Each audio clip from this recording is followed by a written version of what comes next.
Taoiseach, I spoke with the British Prime Minister last night and I reiterated to her the common position of all of us here that the basic protections afforded to Ireland in the withdrawal agreement and the backstop in particular are non-negotiable and cannot be unpicked or diluted. I spelled out to her the need to ensure that the commitments agreed in last December's joint report by British and EU negotiators must be honoured. And that means no hardening of the border on the island of Ireland. It means that citizens' rights are protected and that the Good Friday Agreement is upheld in all of its parts. In December, Taoiseach, you said that you had a cast-iron guarantee. You said that you had achieved what we sought to achieve in respect of avoiding a hard border. You said that what we had was, to quote you, rock solid and politically bulletproof. And now, in the midst of the deepening crisis at Westminster, Taoiseach, I'm afraid to say that those words no longer hold. On Monday, Mrs May shelved her plan to hold a vote on the withdrawal agreement at Westminster, and today she faces a no-confidence vote in her leadership, and that's a matter for herself. What we need to be concerned with, and what is our business, is ploughing our furrow. So the concerns around our ports and investment in them, I'm glad that the needs of Rosslare have finally dawned. The need for sectoral planning is, of course, unanswerable. But we also now need to look at any prospect of a no-deal scenario or a crash come March. And let me emphasise that this is not something that anybody here wants to see, in particular Sinn Féin. Yesterday, when I and others asked you about contingency planning for this scenario, for a crash scenario, you said, and let me quote you, "Preparations involve a number of elements, including the hiring of staff such as customs staff, veterinary inspectors and environmental health inspectors." And that's all very well and good, Taoiseach. But a crash-out Brexit, as we all know, will be catastrophic for our island. It will rupture our economy, our social fabric and our peace accords. So the contingency planning required goes well beyond the recruitment of additional officials. I reminded Mrs May last night that in the event of a no-deal situation arising, it is the strong view of Sinn Féin that a referendum on unity must be advanced as a matter of urgency and priority. And she disagrees with that, of course, because she is a unionist, and that's fair enough. But you, Taoiseach, are head of government here. And I think you should accept that Irish unity is the logical, the sensible option to avoid the calamity of a crash or a no-deal scenario, and everything that that would entail in the short and long term for our island. So I want to put it to you, Taoiseach, that in a situation where the Good Friday Agreement is to be disregarded, in a crash situation, that we need to go back to the agreement and its provisions for a referendum on Irish unity. That would be the sensible, the ultimate contingency plan to give the people their say. Taoiseach.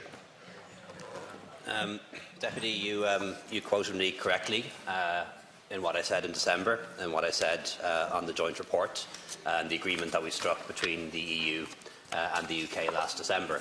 I also said that we had to be vigilant, and we would be, and we have been. And I also said that the next step was to turn that joint report that we agreed last December into a legally binding withdrawal agreement. And I heard for months and months and months critics in this House say to me and the government that I lead that we oversold the deal that was made in December. We did not. It was translated faithfully into the legal text of the withdrawal agreement, including the Irish Protocol, as we said, as promised. The next step is to secure ratification by Westminster and the European Parliament, and I believe that is still possible, and that is what we're working on now. We'll have a meeting of the European Council on Thursday and Friday, an opportunity to engage with Prime Minister May, an opportunity for me to speak with my colleagues. I'll be taking a call from President Juncker, indeed later on today, to see what assurances we can give the United Kingdom Parliament that might assist them to ratify the withdrawal agreement. However, that cannot mean a change in the substance of that agreement, including the substance of the protocol on Ireland and Northern Ireland. But that is what we are going to work towards. I don't believe that now is the time for us to start talking about border polls. I understand the perspective of your party, a party that is committed to territorial unity of this island, and I know that's an aspiration that most of us share in this House. But this is not the time to go about it. There are people in Northern Ireland who know that the backstop is a good deal for Northern Ireland. That's why it's been supported by business, that's why it's been supported by farmers, that's why it's been supported by many civil society organisations in Northern Ireland. But to inject a constitutional dimension into this debate now, I believe is destructive, and I believe is disruptive. Because there are people who are arguing against this deal, against this agreement, precisely because they believe that having special arrangements around regulations for goods somehow weakens the union between Northern Ireland and Great Britain. We know that's not the case. There are lots of special arrangements for Northern Ireland already. In so many different areas, Northern Ireland is already different to Great Britain, from social policy through to agricultural regulations. Before the institutions were brought down, we're seeking autonomy over corporation tax, for example. So you can have differences and still be part of the United Kingdom. Just as within the European Union, we all have differences from one country to the next. And I really don't believe that stirring up tensions in Northern Ireland or turning this issue into one of orange versus green is helpful at all at this time. Deputy MacDonald. And I agree with you, Taoiseach, that that would not be a helpful thing to do. And as you well know, that is something that we have not done. In fact, considerable efforts and very fruitful efforts have been made to ensure a cross-community and a cross-party support for a consensus in the North that is against Brexit, because Brexit is a British Tory invention, and all of this disruption and tension isn't of our making, of anyone in this House. It's the making of the Tories across the water. I want to put it to you in these terms, Taoiseach, because you talk about relying on a vote at Westminster and the safe passage of the withdrawal agreement. That may or may not occur. And let me emphasise again, I don't want to see a crash no more than you do. But I also want to say to you, as head of government, with the responsibility to advance Irish national interests and to protect everybody, north and south, east and west, on this island, you have to now plan and prepare with your eyes wide open for such an unfortunate scenario. Thank you, Deputy. And rather than evading your responsibilities by talking up disruption or disruptive forces, you need to look this dilemma squarely in the eye, because if there is a crash, if there is a no-deal Brexit, then all bets are off as regards the Good Friday Agreement.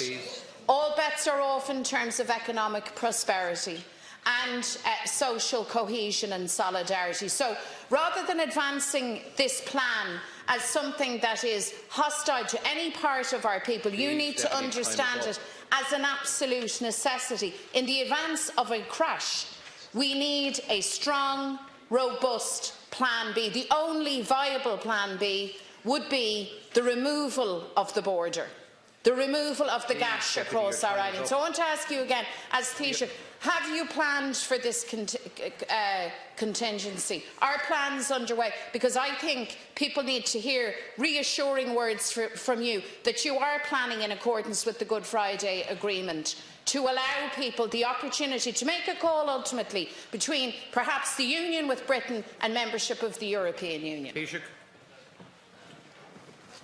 Deputy, we're trying to avoid a scenario in which the United Kingdom, including Northern Ireland, crashes out of the European Union. And that means ratifying the withdrawal agreement, which the European Union and the UK governments have agreed. 28 governments have signed up to that agreement. And the best thing you can do to avoid that scenario occurring, to avoid disruption to businesses, avoid the possible loss of jobs, particularly in Northern Ireland and the border counties, is for you to take up your seats in Westminster and to vote for that withdrawal agreement. And the second best thing you can do is to bring together the institutions that were established in the Good Friday Agreement. Let the Taoiseach respond, These are the things that you can do. So rather than